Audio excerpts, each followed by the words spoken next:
Hello friends, Ramya வீட்டு சமையலுக்கு உங்களை வரவேற்கிறேன். இன்றைக்கு அருமையா ரொம்ப டேஸ்டியா எல்லாரும் விரும்பி சாப்பிட்ற மாதிரி எல்லா ரெசிபிக்கும் சூட் ஆகுற மாதிரி ஒரு ப்ரான் கறி தான் பார்க்க போறோம்.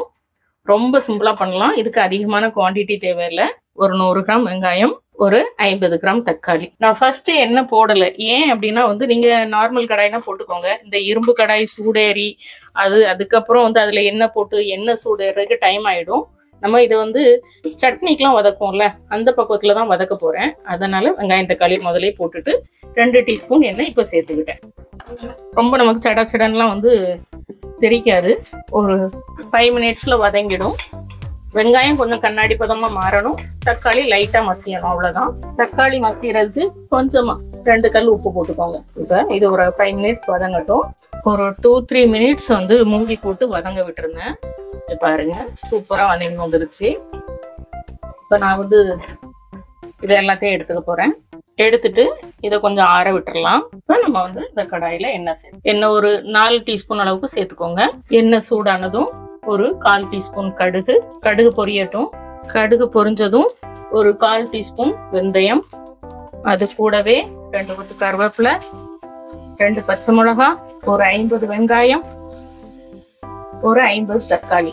நான் செய்யற அளவு பார்த்தீங்கன்னா ஒரு 100 கிராம் ப்ரான்ல செய்யலாம், அல்லது 100 கிராம் நண்டு, 100 கிராம் கடம்பா. இந்த வகைகள் எல்லாத்துக்குமே நல்லா இருக்கும். கங்கு கறி எல்லாத்துக்குமே நல்லா இருக்கும்.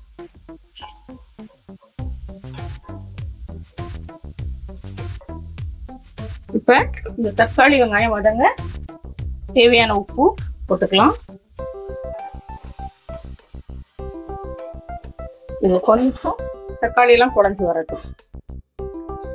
இப்ப நம்ம இந்த வதக்கி வச்சோம்ல, இந்த வெங்காயம் தக்காளியை நம்ம அரைச்சி எடுத்துக்க போறோம். ஒரு மிக்ஸி ஜார் எடுத்துக்கோங்க. நம்ம வதக்கி வச்ச வெங்காயம் தக்காளி இந்த அளவுக்கு தான் வதங்கணும். ரொம்ப வதக்கிறாதீங்க, ஏன்னா அது அப்பதான் ஒரு ஸ்வீட் டேஸ்ட் வரும். அதுக்கப்புறம் ஒரு சில்லு தேங்காய், ஜஸ்ட் ஒரு 3 டீஸ்பூன் அளவுக்கு தான் இருக்கும். நீங்க டீஸ்பூன்ல எடுத்தீங்க அப்படின்னா 3 டீஸ்பூன் தான் இருக்கும் தேங்காய். ஒரு 3 பூண்டு பல்லு தோலோட சேர்த்துக்கிறேன். 1/4 டீஸ்பூன் மஞ்சள் தூள், ஒரு 1/4 டீஸ்பூன் சீரகத்தூள், கொஞ்சம் தண்ணி சேர்த்துக்கலாம். ஃபைன் பேஸ்டா அரைச்சி எடுத்துட்டு வந்துடலாம். நம்ம கறி குழம்பு, மட்டன் குழம்புலாம் பண்ணும்போது நட்ஸ் எல்லாம் சேர்த்து அரைப்போம், நல்ல திக்கான பேஸ்ட்டுக்காக. ஆனா என்னதான் இருந்தாலும் நம்மளுடைய சீ ஃபுட் ரெசிபிக்கு நமக்கு தேங்காய் பால் கொடுக்குற டேஸ்ட் நட்ஸ் கொடுக்காது. அதனாலதான் நம்ம எப்பவுமே தேங்காய் தக்காளி வெங்காயமே அரைச்சி சேர்த்துக்கிறோம். இங்க பாருங்க, இந்த அளவுக்கு ஃபைன் பேஸ்டா அரைச்சி எடுத்துக்கணும். இதுவும் இருக்கட்டும், எடுத்து வச்சிடலாம். நாம வதக்கின வெங்காயம் தக்காளி எல்லாம் நல்லா பொரிஞ்சு வந்துருச்சு. நல்லா ஒரு 70-80% வதக்கிக்கோங்க. இப்ப இதுல மசாலா பொருள் ரொம்ப எல்லாம் இல்லை. நம்ம சீரகம் மஞ்சள் அரைச்சிட்டோம். அதனால மல்லித்தூள் ஒரு 3 டீஸ்பூன், மிளகாய் தூள் 1 டீஸ்பூன். இதை ஜஸ்ட் ஒரு 1 நிமிஷம் புரட்டிக்கலாம். நீங்க ஃபர்ஸ்ட் அரைக்கிறீங்கல்ல வதக்கி வெங்காயம் தக்காளி, அது கூடவே மல்லித்தூள் மிளகாத்தூள் சேர்த்து வதக்கிட்டு அரைக்கனாலும் அரைச்சிக்கலாம். அதுவும் நல்லா தான் இருக்கும். இப்ப இந்த வதங்கின மசாலால நம்ம அரைச்ச மசாலா சேர்த்துக்கலாம்.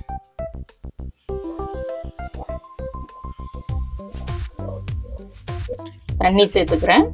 இது கூடவே ஒரு பாதி எலுமிச்சம்பழம் சைஸுக்கு நான் புளி எடுத்து கரைச்சி வச்சிருக்கேன். அந்த புளி தண்ணியை சேர்த்துடலாம். அவ்வளவுதான். இது ஒரு 2 நிமிஷம் கலக்கலன்னு கொதிக்கட்டும். குழம்புக்கு ப்ரான் எடுத்து வச்சிருக்கேன்.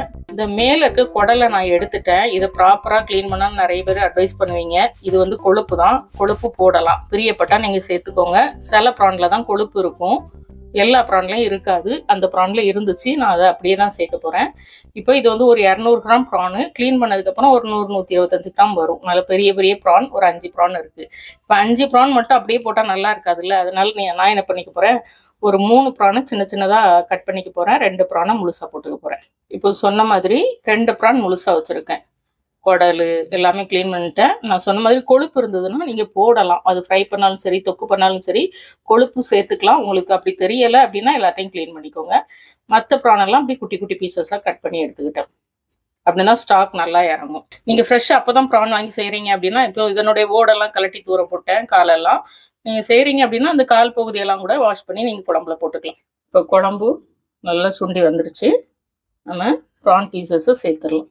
இப்போ இது கலந்து விட்டு உப்பு செக் பண்ணிக்கோங்க. உப்பு புளிப்பு எல்லாம் கரெக்டாக இருக்கான்னு செக் பண்ணிக்கோங்க. எல்லாத்துக்குமே சூப்பராக இருக்கும். புட்டு, இடியாப்பம், ஆப்பம் எல்லாத்துக்கும் சூப்பராக இருக்கும். இந்த குழம்பு நல்லா கொதிச்சு சுண்டி வரட்டும். இன்னும் கொஞ்சம் உப்பு தேவை இருக்கு, போட்டுக்கலாம். ஒரு டீஸ்பூன் மட்டும் நான் வந்து கடலை எண்ணெய் மேலே சேர்த்துக்கிறேன். நீங்கள் எந்த எண்ணெய் வேணாலும் சேர்த்துக்கோங்க. இப்போ இதை மூடி போட்டு சிம்ல ஒரு 5 மினிட்ஸ் விட்டுடலாம். பார்த்தீங்களா, குழம்பு சூப்பராக தகன்னு ரெடி ஆகிட்டு, இந்த ரெடியான குழம்புல நம்ம வந்து ஒரு கருவேப்பிலை கொத்து போட்டுக்கலாம். 2 பச்சை மிளகாய் கீரி போட்டுக்கலாம். இப்போ அப்படியே நம்ம வந்து இந்த ப்ரான் கறியை எது கூட வேணாலும் சர்வ் பண்ணலாம். சூப்பராக இருக்கும். நம்ம கடைசியாக எண்ணெய் போட்டதுனால இங்கே பாருங்கள், ஒரு 2 டீஸ்பூன் எண்ணெய் சேர்த்துருந்தா கூட அவ்வளோ எண்ணெயும் மேலே தான் வந்து நிற்கும். இது ரொம்ப எண்ணெய்லாம் சேர்க்காம தான் செய்திருக்கிறேன். அட்டகாசமாக இருக்கும். நீங்கள் 100 கிராம் ப்ரானில் என்ன செய்ய முடியும் அப்படின்லாம் யோசிக்காதீங்க. கடைக்கு போனீங்கன்னா 1/4 கிலோ ப்ரான் கூட வாங்கிட்டு வந்து இந்த மாதிரி செஞ்சு பாருங்கள். சர்வ் பண்ணி பாருங்கள். புட்டு கூட, இடியாப்பத்து கூட, அதுவும் ராகி புட்டுக்கு, அதே போல் நம்ம மில்லட்ஸ் புட்டு எல்லாத்துக்குமே நல்லாயிருக்கும். மில்லட் தோசை எல்லாத்துக்குமே இந்த மாதிரி குழம்புகள்லாம் சூப்பராக இருக்கும். மத்தியானம் செஞ்சோன்னா சாதத்துக்கு சாப்பிட்டுட்டு நைட்டுக்கு மில்லட் சாப்பிட்றீங்கன்னா நீங்கள் அது கூட எடுத்துக்கலாம். சூப்பரான இந்த ப்ரான் குழம்பு கண்டிப்பாக ஒரு தடவையாவது ட்ரை பண்ணுங்கள். நான் 2 ப்ரான் போட்டிருந்தது. அப்படின்னா தான் நம்ம வந்து ஃபோட்டோ எடுக்கிறதுக்கு வேணுன்றதுக்காக போட்டிருந்தேன். ஒருவேளை நான் இது வீடியோ எடுக்கல அப்படின்னா எல்லா ப்ரானையுமே நான் கட் பண்ணி வச்சுருந்துருப்பேன். கட் பண்ணி தான் போட்டிருந்துருப்பேன். இதே மாதிரி அளவுகளோட செய்து பாருங்கள். 200 கிராம் ப்ரான்னாலும் நீங்கள் வந்து குழம்பு பண்ணலாம். சூப்பராக வரும். எல்லா ரெசிபிக்கும் சூட்டபுளாக இருக்கும். பிடிச்சிருந்தா லைக் பண்ணுங்கள், ஷேர் பண்ணுங்கள், சப்ஸ்கிரைப் பண்ணுங்கள். வீட்டில் சமைச்சு சாப்பிடுங்க, வீணாக்காமல் சாப்பிடுங்க. மீண்டும் புது வீடியோவில் சந்திக்கலாம். பாய்.